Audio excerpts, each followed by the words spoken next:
My name is Pettigrew. I'm a PhD student at Harvard University, and I was a co-author on a technical comment in the journal called Science, and the paper was called Estimating the Reproducibility of Psychological Science.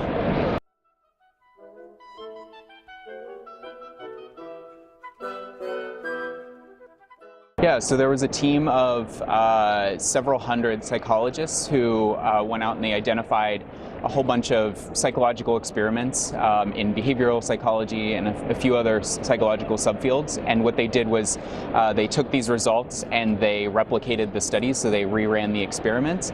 And the main finding that they had, they argued that they found very low percentage of these psychology experiments successfully replicated the effects. So they took the first result in each of these 100 papers and attempted to, in a totally new experiment, tried to recover that same effect. And they argued in the original paper that they were successful. There was a few different metrics that they used, but they were only successful in roughly a third of these 100 studies.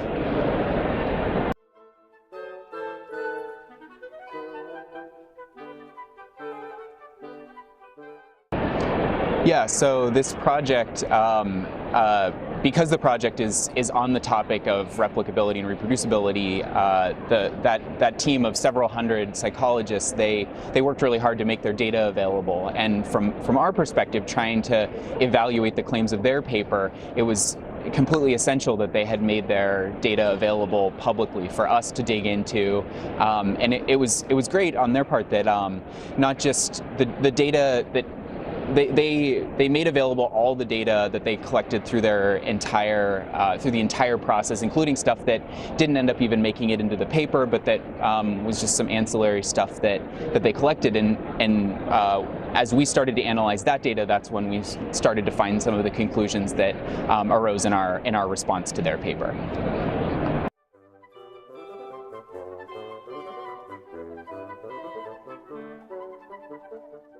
So a couple of my co-authors on this project are psychologists themselves, and they when this paper came out in Science, it drew a lot of media attention, and a lot of the media was casting doubt on sort of the whole enterprise of psychology experiments as a result of the conclusions of this paper. And so the psychologists that I'm working with, they felt it was very important to make sure that, given the broad conclusions that people were drawing from this paper, that the conclusions of the paper did in fact stand up to scrutiny. And so that's kind of where the paper started, was just checking the assumptions behind the various aspects of the analysis that this project incorporated. And so that's where we started.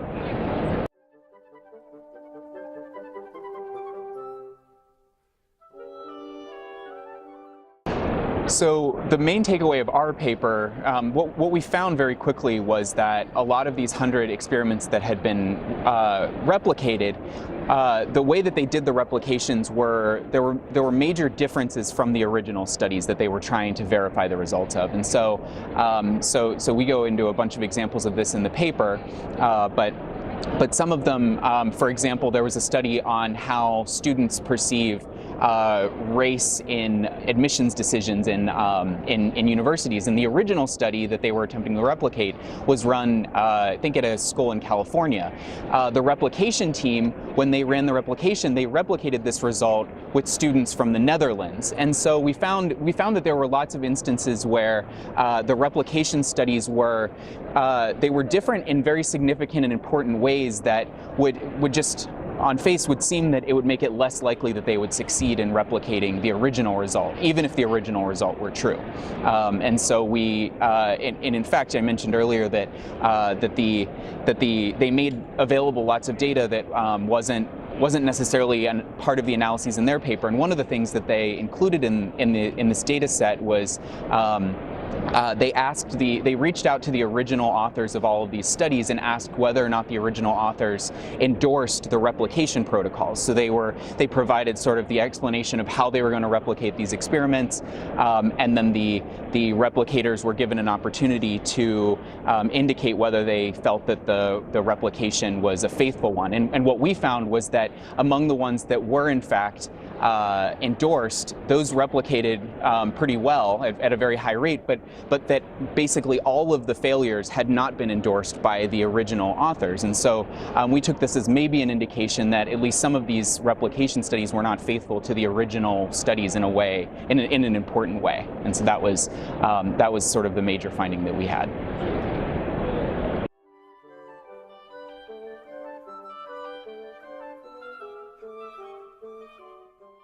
So in the original study, their conclusions, essentially they drew a conclusion that that out of using this sample of 100 psychological studies, they drew broader conclusions about the level of replicability in psychology as a whole. And one of the things that we pointed out in their paper is that in order to make that type of conclusion, you need to be taking a random sample of psychology studies. And what we pointed out is that their sample was very much not random. So in fact, they specifically only drew articles from a couple different subfields of psychology, and so they could say nothing about some areas of psychology. In addition, the mechanism by which the team, so there were 100 different teams, each running a different experiment, and the teams themselves were given, there was a list of about 150 potential experiments that they could replicate, and the teams were allowed to select which one they wanted to pick. And so the 100 that ended up getting picked were not selected in any kind of a random method. The list of 150, the full list, was not randomly generated. And so one of the things that we pointed out in our comment, our response, was that in order to draw conclusions more broadly, you need a random sample, and that at best, even if all of their replication exercises had been faithful to the original study, it doesn't tell us too much more about the field of psychology beyond just the sample of the 100 studies they happened to pick. It doesn't tell us, we can't extrapolate from those results in the way that they did.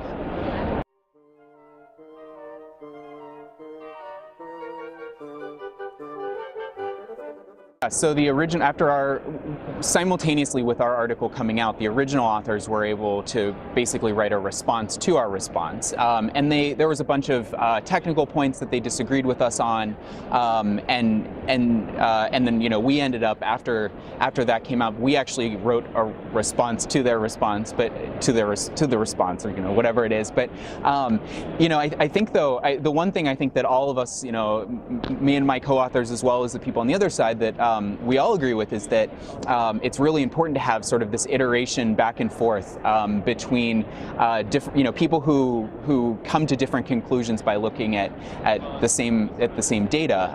That's just sort of how science works. And so it would actually, I think it was a really positive experience for psychology and just social science as a whole for this discussion to go on.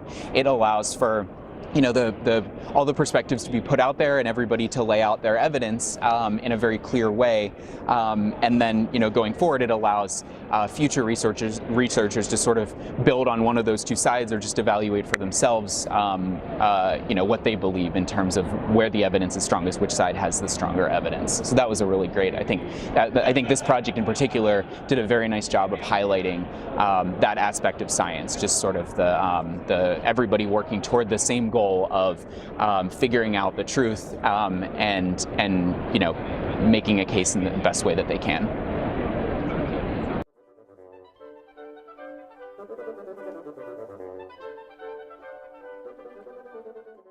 Yeah, so I think going forward, one of the things that I've appreciated even more is just the value of making data available, and how important it is that for any research topic, you're going to get people who maybe disagree with your conclusions and maybe even write a response that gets put into a journal that is critical of what you claim. But for me going forward, I think the important thing is just to remember that is to go into the, think about those experiences, that everybody's coming at it in good faith, and that everybody's working toward the same goal of getting to the bottom of an interesting social question, and and it just reminds me of the importance of that aspect of science, of just everybody presenting the best evidence that they can, and allowing there to be this back and forth conversation that goes on in the literature, and that's really the way that we come to realize that we've actually learned something.